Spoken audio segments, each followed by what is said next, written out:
The Pilgrim's Progress in the Similitude of a Dream. Chapter 1. Christian flees from the city of destruction. As I walked through the wilderness of this world, I came upon a certain place where there was a den, and I lay down in that place to sleep. And as I slept, I dreamed a dream. I dreamed, and behold, I saw a man clothed in rags, standing in a certain place, with his face turned away from his own house, a book in his hand, and a great burden on his back. I looked, and saw him open the book, and read therein. And as he read, he wept and trembled, and not being able to contain himself any longer, he broke out with a lamentable cry, saying, "What shall I do?"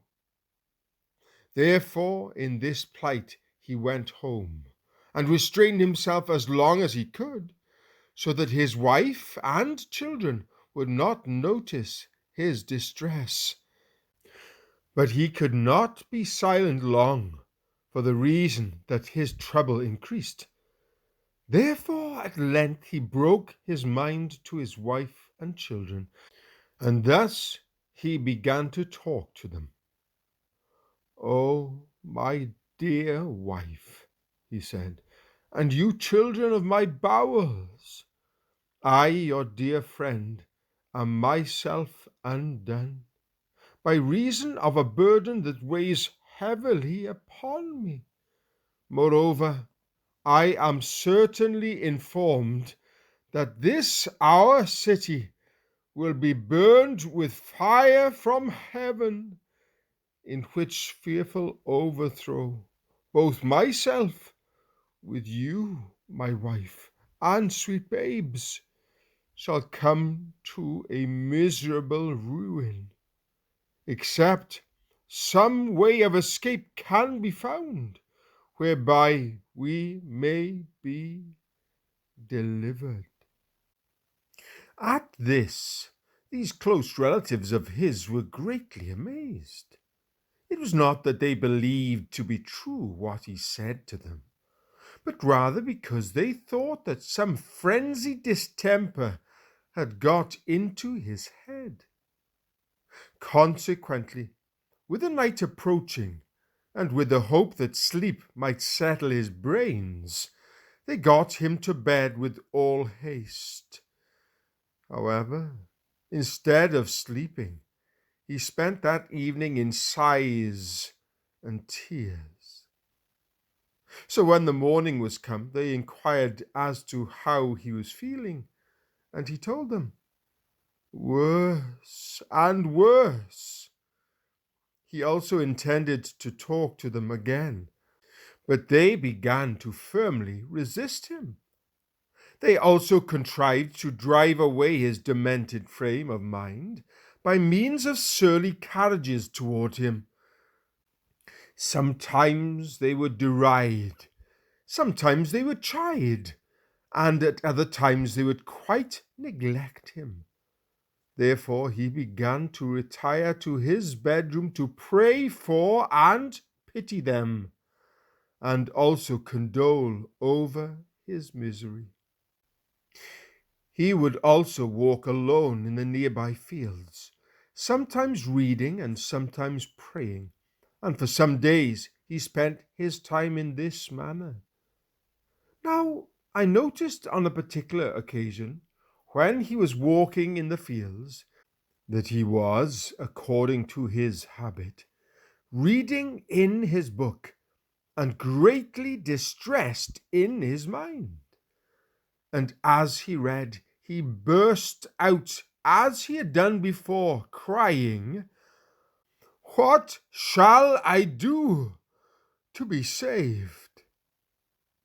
I also saw that he looked this way and that way, as if he would run. Yet he stood still, because, as I perceived, he could not tell which way to go. I then looked and saw a man named Evangelist coming to him, who asked, "For what reason are you crying?" He answered, "Sir, I understand by the book in my hand that I am condemned to die, and after that to come to judgment. And I find that I am not willing to do the first, nor able to do the second." Then said Evangelist, "Why are you not willing to die, since this life is accompanied with so many evils?" The man answered, "Because I fear that this burden that is upon my back will sink me lower than the grave, and I shall fall into Tophet. And sir, if I am not fit to go to prison, I am quite sure I am not fit to go to judgment, and as a consequence to execution. And the thoughts of these things make me cry." Then said Evangelist, "If this is your condition, then why are you standing still?" He answered, "Because I do not know which way to go." Then Evangelist gave him a parchment scroll on which was written within, "Fly from the wrath to come." Therefore the man read the scroll, and looking upon Evangelist very carefully said, "Which way must I go to escape?" Then said Evangelist, pointing with his finger beyond a very large field, "Do you see a wicket gate over there?" The man replied, "No." Then he was asked, "Do you see a shining light not quite so far away?" He said, "I think I do." Then said Evangelist, "Keep that light before your eye and go directly toward it, and then you shall see the gate, at which, when you knock, you will be told what you are to do." So I saw in my dream that the man began to run. Now, he had not run far from his own door when his wife and children, perceiving his departure, began to cry out to him so that he might return. But the man put his fingers in his ears and ran on, crying, "Life, life, eternal life."